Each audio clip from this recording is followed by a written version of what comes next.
Assalamualaikum warahmatullahi wabarakatuh. Perkenalkan, nama saya Rio Hardiatma.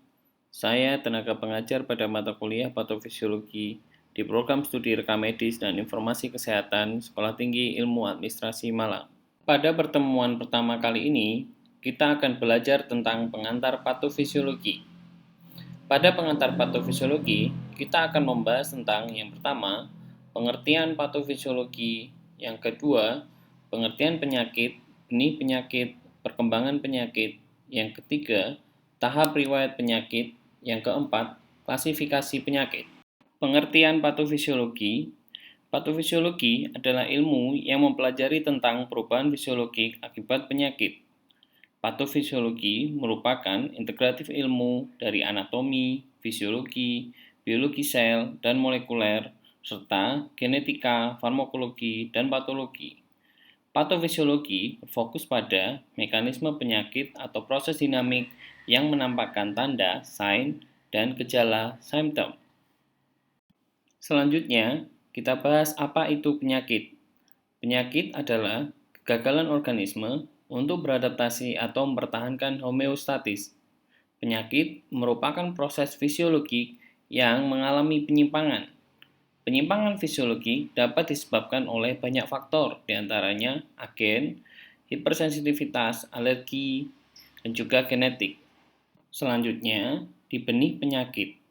Benih penyakit terdiri dari dua, di mana agen dan juga mekanisme adaptif tubuh itu sendiri. Agen dikarenakan oleh bakteri, virus, protozoa, dan juga jamur. Sedangkan mekanisme adaptif itu disebabkan karena leukosit, imunitas, dan juga proliferasi sel. Sekarang kita bahas tentang perkembangan penyakit. Perkembangan penyakit itu terdiri dari etiologi. Etiologi di mana studi mengenai penyebab atau alasan suatu fenomena atau penyakit. Etiologi adalah sebuah konsep yang kompleks karena sebagian besar penyakit kausanya multifaktorial dan akibat interaksi faktor intrinsik, genetik, dan juga lingkungan. Tanpa mengetahui etiologi, pencegahan dan pengobatan akan menjadi sulit. Berbeda dengan etiologi, patogenesis adalah rangkaian kejadian, proses, perkembangan penyakit dari permulaan yang paling awal serta faktor yang mempengaruhi. Riwayat penyakit alamiah adalah perjalanan penyakit dari awal sampai akhir tanpa pengobatan dan campur tangan medis. Ini adalah tahap riwayat alamiah penyakit. Terbagi menjadi tiga tahap. Tahap pertama adalah tahap prepatogenesis. Tahap kedua, tahap patogenesis. Yang ketiga adalah tahap pasca patogenesis. Tahap prepatogenesis awal. Pada tahap prepatogenesis, kondisi host atau tubuh masih dalam keadaan normal dan sehat. Ketika sudah ada interaksi antara tubuh dan juga agen, bisa bakteri, virus, tetapi agen masih berada di luar tubuh atau host. Jika interaksi tubuh, agen dan juga lingkungan berubah, maka tubuh akan jadi lebih rentan atau agen jadi lebih bisa masuk ke dalam tubuh sehingga masuk ke tahap patogenesis. Selanjutnya, pada tahap patogenesis atau proses terdiri dari tiga tahap. Tahap yang pertama adalah tahap inkubasi, di mana tahap masuknya agen, bakteri, virus, atau penyakit ke dalam host tubuh manusia sampai timbul gejala sakit.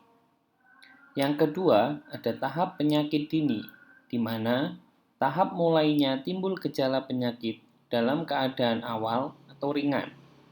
Yang ketiga, tahap penyakit lanjut, di mana tahap penyakit telah berkembang pesat dan menimbulkan kelainan patologis, sehingga menimbulkan tanda dan gejala. Selanjutnya, pada tahap pasca patogenesis atau tahap penyakit akhir, di mana tahap berakhirnya perjalanan penyakit dapat dalam bentuk yang pertama, sembuh sempurna, di mana agen hilang, host pulih dan sehat kembali.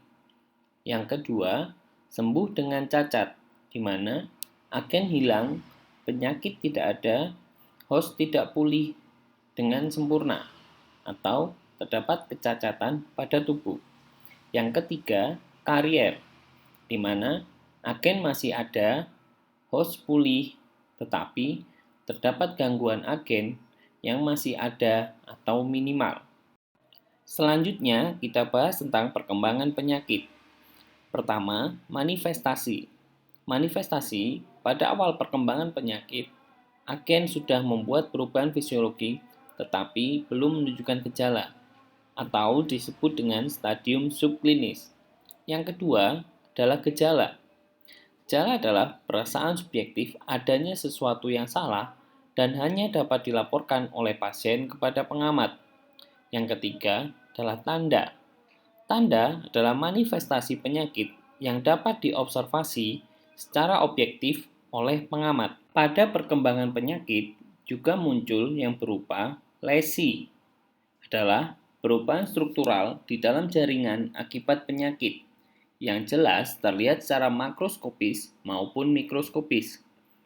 Selanjutnya ada sequel, di mana perubahan akibat atau pengaruh setelah terjadi penyakit atau cedera, ditandai dengan berupa parut atau kelainan lain. Yang terakhir adalah komplikasi, di mana keadaan yang tidak diduga atau penyakit sekunder yang terjadi dalam proses perjalanan penyakit primer, misalnya peritonitis akibat penyakit apendisitis.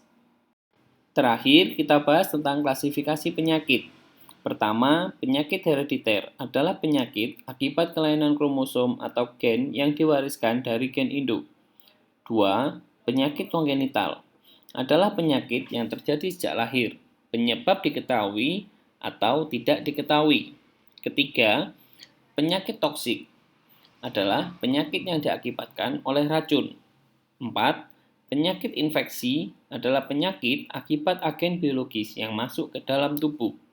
Yang kelima, penyakit traumatik adalah penyakit yang disebabkan oleh cedera fisik.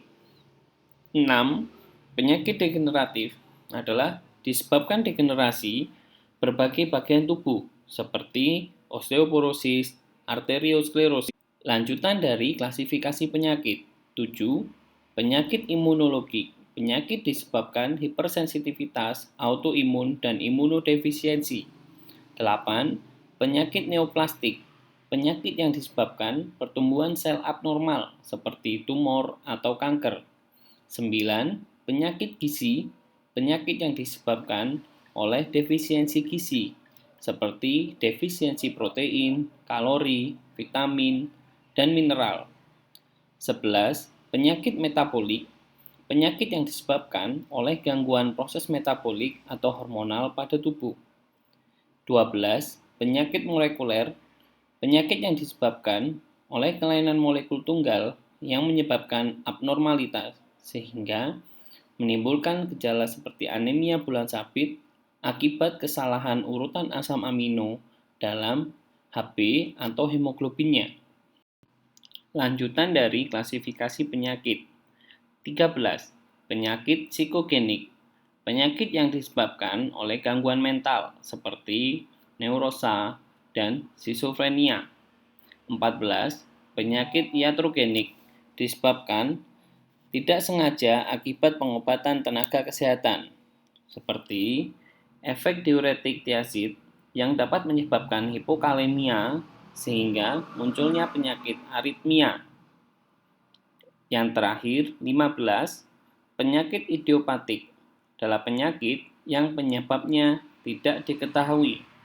Terima kasih atas perhatiannya, selamat belajar, dan sampai jumpa di pertemuan selanjutnya.